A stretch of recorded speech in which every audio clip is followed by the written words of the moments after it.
we are at Lake Lyon, out in Tioga County, New York. I'm Bob Lyon. I'm the founder of the Eldridge Park Carousel Preservation Society and the Eldridge Park Conservancy.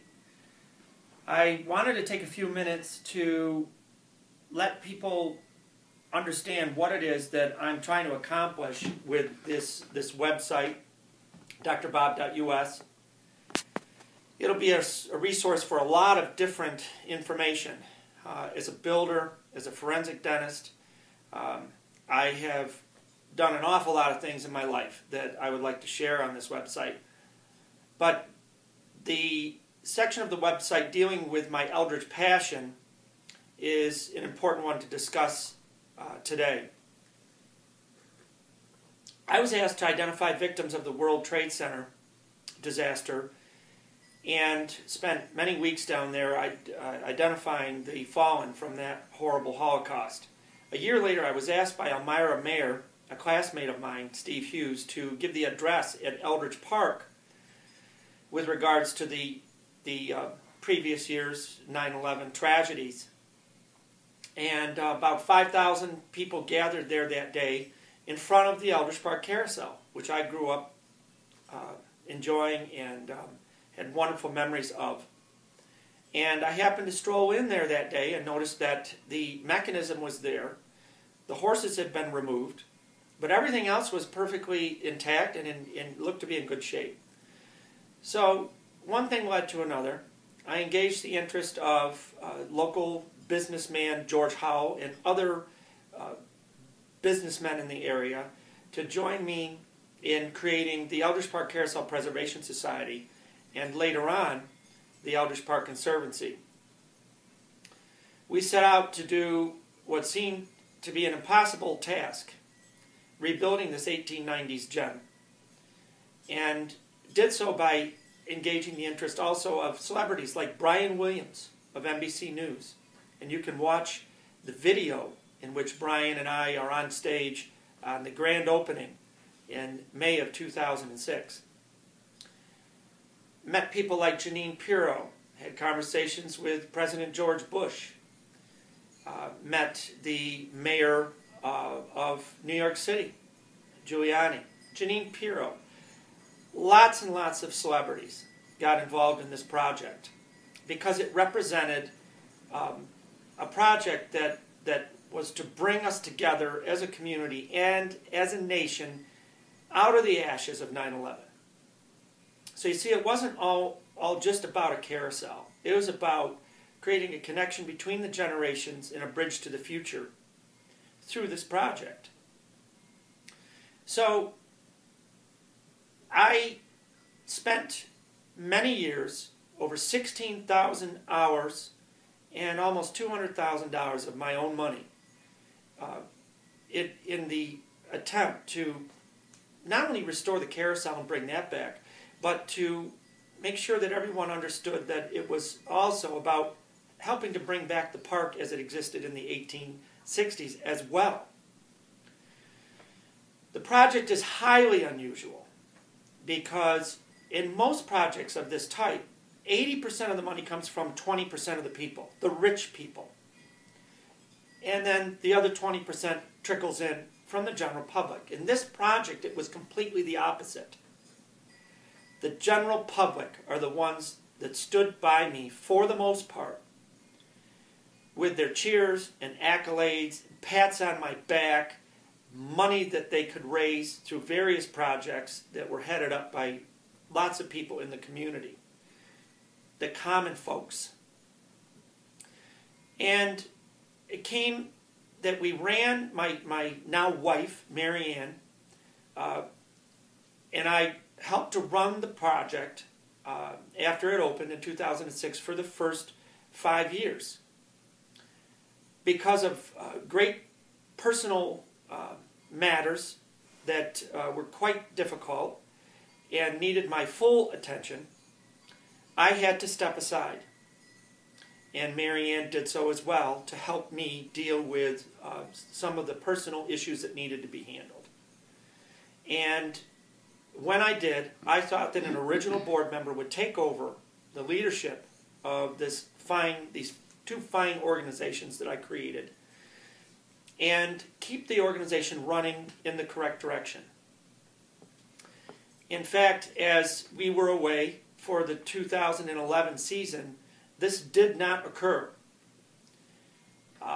The organization was no longer transparent. Secret meetings were held, excluding certain board members and others, where when I was running the organization, everyone was notified of any meeting that had to take place regarding the project. Profits plummeted in various segments of the 9 businesses that are associated with the park. Things came back to Mary Ann and I through volunteers and through phone calls that the park was not being managed properly under its current leadership. And so we started to really think about what it is that we want to do to try to make things better. First, I must make it clear that I have no intentions of coming back to the organization in any leadership position. Not on an executive committee, not on the board. And Mary Ann Gordon does not want Lyon, Mary Ann Lyon now. Everyone knew her as Mary Ann Gordon. Is not interested in coming back and being the full-time manager. The purpose of this dissertation here and the voting section of this website is for the general public, the ones who stood by my side and are the ones that really deserve to know what's going on, have an opportunity to speak out. And your votes will be anonymous. You'll have to leave your name and your address and phone number so that the webmaster, not me, but the webmaster who I've hired to do this, can make sure that there's not duplicate votes. It will be an anonymous vote. Your name will not appear so that the general public can see it. However, if you want to leave comments on this site, your name and address must be seen by the general public along with your comment, so that we eliminate fraudulent and unnecessary vicious attacks and so on. What I would like to see come out of this is the current president, who is a city employee, Michael Robertson, and another board member, at least one other board member that's employed by the city, step down. In my opinion, it is a severe conflict of interest for any city employee to be on the board of these organizations. It is being led, essentially, by the city.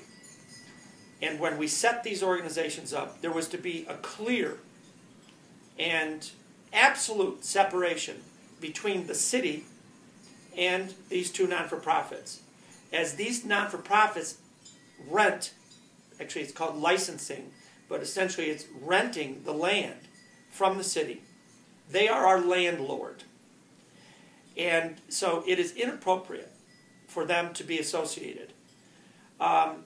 If indeed this vote and this effort that I'm trying to make is successful, and we convince Robbie to step down and the other board member, then they will have done the right thing.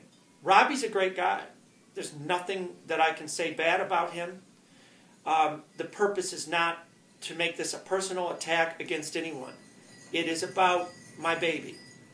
Eldridge Park is my baby, and my baby is bleeding.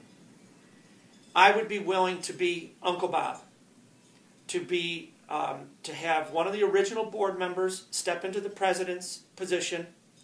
Dr. Cassetta would continue to be vice president as he chooses. And Mary Ann would be more than willing to help to train a year-round full-time manager.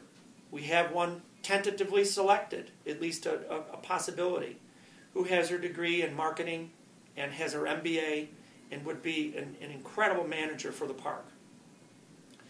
Get things back so that they're transparent, get the checkbook out of the president's hand and into a treasurer's hand, which is where it belongs. All of the financials for the organization are currently available for all to look at. they're a matter of public record. So you can contact the office of Kaiser, Maloney, and Winter, and all of the tax statements from 2007 through 2010 are available for people to look at. The current president has all of the financials for 2011 and the checkbook. These need to be turned over so that they can be examined.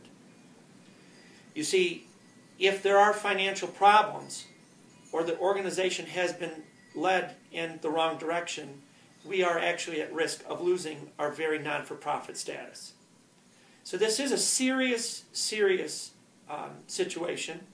It needs to be dealt with swiftly, and the general public needs to chime in with their opinions so that we can further bolster our case against for putting the park back in the hands of proper leadership, transparent leadership, good leadership, and stop the bleeding. I hope to be able to report in the future that the organization is once again healthy, and that we are moving once again in the right direction. Improvements are continuing to be made. Fundraising can once again begin. And Marianne and I can step aside, but from a distance, help to guide, help to give advice as needed. I will make appearances at the park. I'll be happy to guide construction projects in the future. And look forward to shooting commercials for the project as it moves forward. But it cannot move forward with city-based leadership or board members. Thank you very much for taking the time to listen to me. I look forward to seeing all of you in the future. And tune into this website every week or so, as I will continue to add interesting videos to this website, surgeries, forensic cases, construction cases, all kinds of information that will be interesting to all of you. Thank you very much, and have a great day.